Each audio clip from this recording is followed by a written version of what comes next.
I was sitting in a small coffee shop on the corner of Maple and Third afternoon sunlight slanting through the windows and painting everything gold.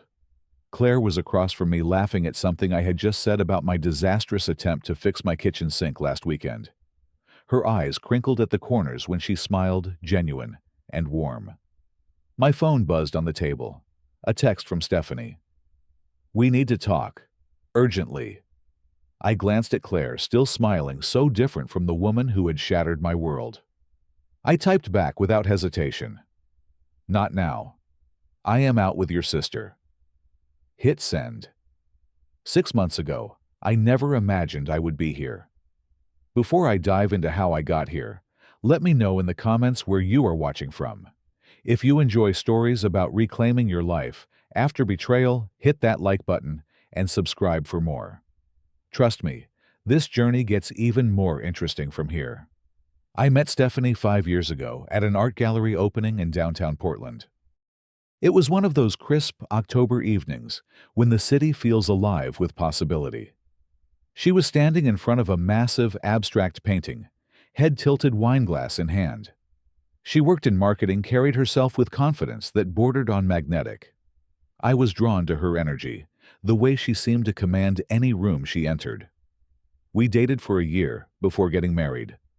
Looking back, maybe we rushed it, but at the time, everything felt right. She moved into my apartment near the Pearl District, and we built what I thought was a solid life together. I worked as a software engineer at a growing startup, long hours, but good pay.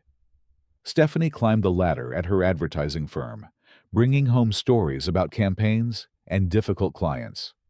Those first 3 years were good. We had weekend rituals. Saturday mornings meant the farmer's market, then cooking together while music played from the living room speaker. Sundays were for hiking. Mount Hood, Silver Falls, anywhere we could escape the city. We talked about buying a house, maybe starting a family eventually. Nothing rushed, but the plans were there, sketched out in conversations over morning coffee. But around 18 months before everything fell apart, something shifted. Stephanie started working later. Not just occasionally, but consistently. She would text around 7 or 8 in the evening, saying she had to finish a presentation, meet a client deadline, handle an emergency. Her phone became an extension of her hand, always face down on whatever surface was nearby. The emotional distance came gradually enough that I convinced myself I was imagining it. Fewer questions about my day. Less interest in the things that used to spark conversation between us. When I mentioned a problem at work or asked her opinion on something, she would give distracted one-word answers while scrolling through her phone. I told myself it was temporary, that her job was demanding, that this phase would pass. I tried to help. Took over more of the household responsibilities, did the grocery shopping, cooked dinner most nights. I thought if I could reduce her stress at home, she would come back to me emotionally. But the gap kept widening. Some nights, she would come home after I had already gone to bed. Other nights, she was physically present, but mentally somewhere else entirely. During this time, Claire became an unexpected source of normalcy. Stephanie's younger sister had always been different from her. Where Stephanie was polished and ambitious, Claire was genuine and grounded. She taught second grade at an elementary school in Beaverton, spent her free time reading or volunteering at the community center. At family gatherings, Thanksgiving dinners at their parents' house, or birthday celebrations, Claire and I often ended up in longer conversations than Stephanie and I did.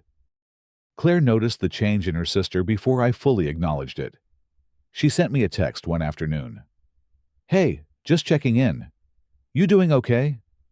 I brushed it off, said everything was fine, just busy with work. But she persisted gently. "If you ever need to talk, I am here. Family stuff can be complicated." I appreciated it, thought she was being a caring sister-in-law. Nothing more than that. Just kindness. The night I discovered the truth came without warning. I left work early on a Thursday. A client meeting got canceled, and my project manager told the team to take off. I texted Stephanie that I was heading home, but got no response. Not unusual lately. I pulled into our driveway around 5:30 in the evening and noticed an unfamiliar car parked on the street. A silver sedan I had never seen before. Something about it made my stomach tighten, though I could not explain why. I unlocked the front door, stepped inside. The house was quiet, except for sounds coming from upstairs. Laughter. Low voices. I took the stairs slowly, each step feeling heavier than the last. Our bedroom door was slightly open. I pushed it wider and saw them. Stephanie and a man I did not recognize tangled together in our bed. The room smelled wrong, like cologne I had never owned. Clothes were scattered across the floor. The lamp on her nightstand cast everything in soft amber light. They froze when they saw me. Stephanie's face went pale, then red. The man, who I later learned was Jason from her office, scrambled to grab his pants from the floor. Nobody spoke for what felt like an eternity, but was probably only seconds. I stood there watching this scene that did not feel real, waiting for my brain to catch up with what my eyes were seeing. I did not yell, did not throw anything, or demand explanations. I simply turned around and walked back down the stairs out the front door and got in my car. My hands were shaking so badly I could barely get the key in the ignition. I drove without direction for hours. Eventually, I ended up at a parking lot near the Willamette River, watching the water move in the darkness. I sat there until sunrise, trying to process 4 years of marriage ending in a single moment. Stephanie did not call, did not run after me. Around midnight, she sent one text: "We need to talk when you are ready." When I finally went home at 6 in the morning, she had already left for work. There was a note on the kitchen counter, her handwriting neat and controlled. "I am sorry, but we have grown apart. Maybe this is for the best." No explanation, no real apology. Just a clinical assessment that our marriage was over, as if she had been planning this conclusion for a while. I called a divorce lawyer that morning. Derek, my closest friend, and a colleague from work, recommended someone his brother had used. Within a week, papers were filed. The divorce process was uglier than I expected. Stephanie agreed to separate immediately, which should have been a red flag. She moved out within days, took half the furniture, and hired an aggressive attorney. She wanted the apartment, even though I had put down 70% of the down payment. She wanted half the savings, even though she had secretly transferred money out of our joint account in the months leading up to this. She even demanded things that were clearly mine gifts from my family, personal belongings I had brought into the marriage. Her lawyer sent letters full of accusations trying to paint me as controlling or difficult. It was absurd, but it dragged everything out. Derek helped me gather bank statements, emails proof of her financial manipulation. 4 months of legal back-and-forth mediation sessions, where we sat on opposite sides of a conference table, while lawyers argued over who got the coffee maker. During this nightmare, Claire reached out again. "I heard about the divorce. I am so sorry, Corbett. What Stephanie did was unforgivable." I thanked her, kept my responses brief. I did not want to drag her into the mess her sister had created. But she persisted. "I mean it. If you need anything, even just someone to talk to, I am here. You did not deserve this." The divorce finalized 6 months after that awful night. I kept the apartment after fighting for it, but I had to buy out Stephanie's share at an inflated price her lawyer demanded. I was exhausted, financially drained, and emotionally hollow. The place felt empty without furniture, without the life we had built. I thought about moving, but could not summon the energy. 2 weeks after the papers were signed, Claire texted, asking if I wanted to grab coffee. "Just to talk things through. I think you might need a friend right now." I almost said no, worried it would be weird, but something made me agree. We met at a small place in Northwest Portland. Nothing fancy, just good coffee and quiet corners. Claire did not pry or ask invasive questions. She just listened as I talked about the whole ordeal, the betrayal, the legal battle, the strange emptiness I felt now that it was over. She did not offer platitudes or tell me everything happens for a reason. She just said, That sounds incredibly hard. I am sorry you went through it alone. Then she surprised me. I told Stephanie months ago that what she was doing was wrong. I saw the signs, knew she was lying to you. I confronted her, told her she was going to destroy something good. She did not listen. She never does. There was sadness in Claire's voice, but also conviction. You deserved better than that. You still do. After that coffee, we started texting more often. Nothing romantic, just friendly check-ins. How was your day? Did you see this article? Random thoughts that needed sharing. It felt comfortable, easy in a way my relationship with Stephanie never had been, even in the good years. We started meeting up more frequently. Movies on weekends, walks through Forest Park on Sunday afternoons, dinner at casual spots where we could talk for hours without noticing the time pass. I found myself looking forward to seeing her, not because I was trying to replace what I lost, but because being around Claire felt healing. She asked questions and actually listened to the answers. She shared stories about her students, the funny things second graders say, the challenges of teaching kids to read. I noticed things about her I had never paid attention to before. The way she tucked her hair behind her ear when she was thinking. How she always ordered tea instead of coffee. The fact that she carried a book everywhere, just in case she had a few spare minutes. She was thoughtful in ways that mattered, remembering details from previous conversations, following up on things I had mentioned in passing. 2 months after that first coffee, we went to dinner at a small Italian restaurant in Southeast Portland. The kind of place with checkered tablecloths and candles in wine bottles. Over pasta and red wine, the conversation shifted. We talked about what we wanted from life, what we had learned from past relationships, what scared us about the future. When we left, walking to our cars in the cooling evening air, she reached for my hand. I hesitated for a second, thinking about how complicated this could become. But her hand was warm, and holding it felt natural, like something that had been waiting to happen. She looked at me and said quietly, "What we have is real. What my sister did was wrong. We deserve happiness." We started officially dating 2 weeks later. I was nervous about how people would react, worried about judgment or accusations that we had been together before the divorce. But Claire was right. What we had was genuine, built on honesty and mutual respect, everything my marriage to Stephanie had lacked. For the first time in years, I felt like myself again. Not the version of me that had been trying to fix a broken marriage, but the person I actually was. Claire brought out lightness I thought I had lost. We laughed easily. We disagreed sometimes, but talked through it like adults. We supported each other without keeping score.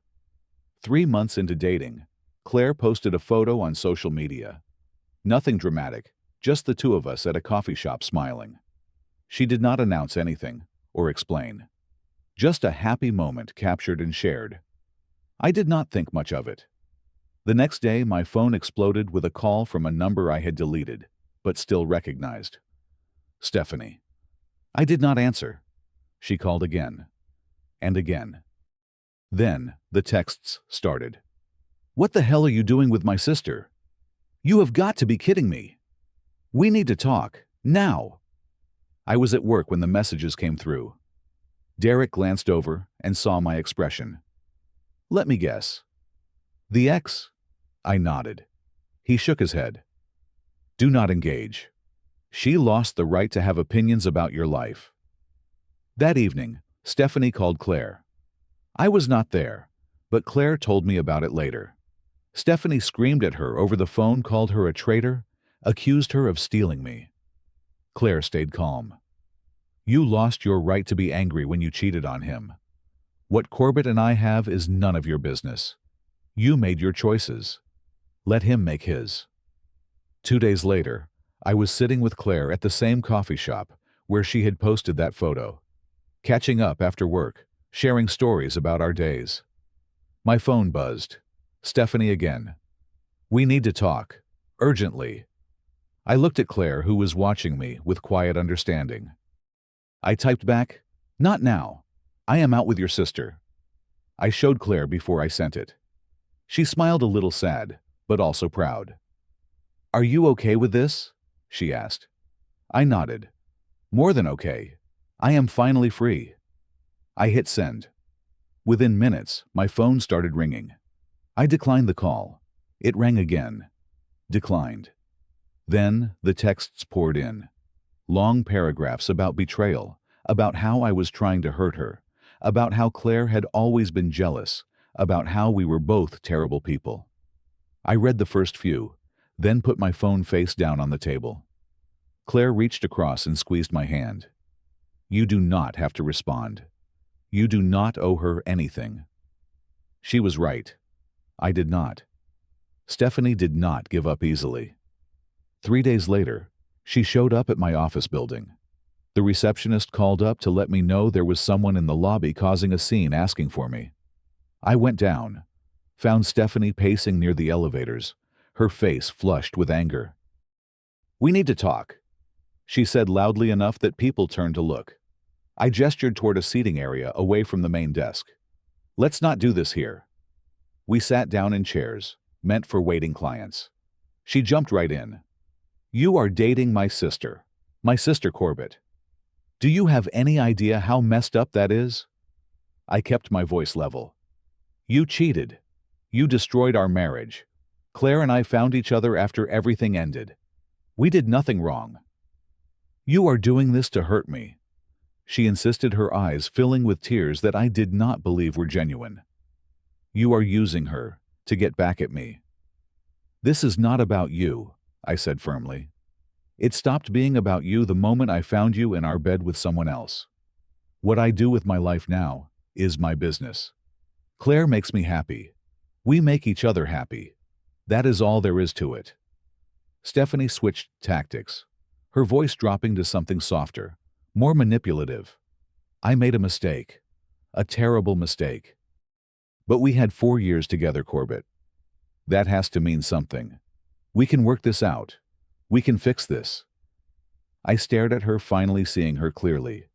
She did not want me back because she loved me or regretted what she had done. She wanted me back because she could not stand seeing me happy without her, especially with her sister. It was about control and ego, nothing more.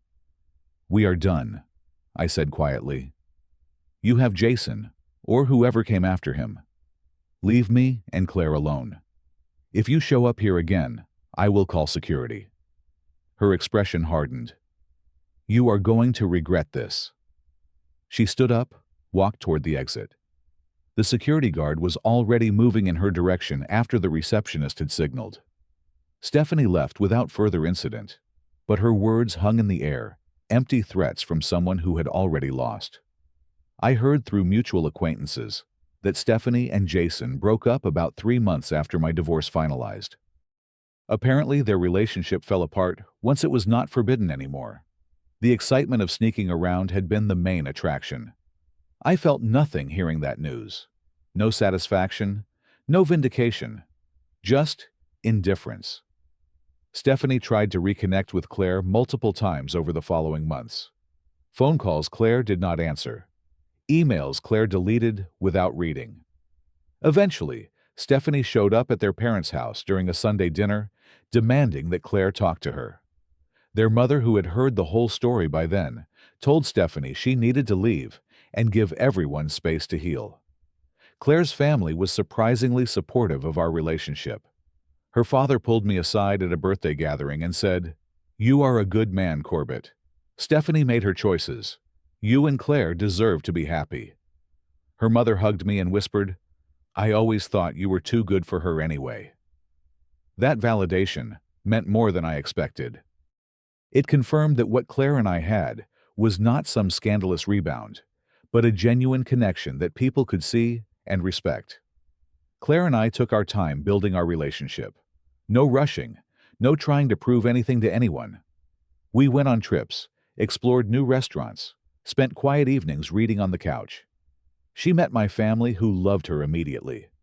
My mom said, "She looks at you the way someone should look at the person they love." Stephanie never did. A year after we started dating, we moved in together. Not to my old apartment with all its baggage, but to a new place in a different neighborhood. A fresh start for both of us. We painted the walls together, picked out furniture that was ours, not inherited from past relationships. We built something from the ground up, based on trust and honesty. Living with Claire taught me what a healthy relationship actually looked like. We communicated. We gave each other space when needed. We celebrated each other's successes without jealousy.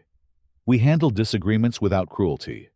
It was not perfect because nothing is, but it was real, and it was good. I stopped thinking about Stephanie except in the abstract way you might think about a lesson learned. The anger faded. The hurt became something I could look at from a distance, understanding it had shaped me, but no longer defined me. Claire helped with that healing, not by trying to fix me, but by simply being present, patient, and kind. One evening about 18 months into our relationship, Claire and I were cooking dinner together. Music played from the speaker. The kitchen windows were open, letting in the spring breeze. She was chopping vegetables while I stirred sauce on the stove. It was completely ordinary and completely perfect. "Do you ever think about how we got here?"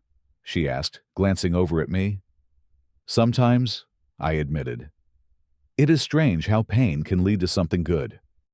Not that I am grateful for what Stephanie did, but I am grateful it led me to you." Claire smiled. "I think the universe has a weird way of working things out. You were supposed to find happiness. It just took a messy path to get there." I thought about that a lot over the following weeks. The idea that sometimes you have to go through the worst to find the best. That betrayal can open doors you did not know existed. That the people who hurt you can inadvertently push you toward the people who will cherish you. I learned that holding on to anger is like drinking poison and expecting the other person to suffer. Letting go of what Stephanie did not for her sake, but for mine, was the most freeing thing I ever did. It allowed me to fully embrace what I had with Claire without the shadow of bitterness hanging over everything. I also learned that not all love looks the same. What I had with Stephanie was passionate at first, but built on a shaky foundation. What I have with Claire is steady, deep-rooted in friendship and mutual respect. It is the difference between fireworks that burn out quickly and a campfire that keeps you warm all night. The day Stephanie texted me urgently, and I responded that I was out with her sister, became a turning point in my mind. Not because it was revenge or meant to hurt her, but because it was the moment I fully claimed my own life back. I was not her ex-husband anymore, defined by what she had done to me. I was just a man living his life, making his own choices, building his own happiness. Sometimes the best revenge is not revenge at all. It is building a life so good that the past cannot touch it anymore. Sitting there with Claire, watching my ex-wife's desperate texts pile up unanswered, I finally understood what freedom really meant. Have you ever experienced a betrayal that led you somewhere better? Drop your story in the comments below. If this resonated with you, smash that like button and subscribe for more real-life stories about overcoming the tough stuff and finding your way back to happiness. Share this with someone who might need to hear that better days are possible. Thank you for listening to my journey, and I hope wherever you are in yours, you find the peace and joy you deserve. Take care.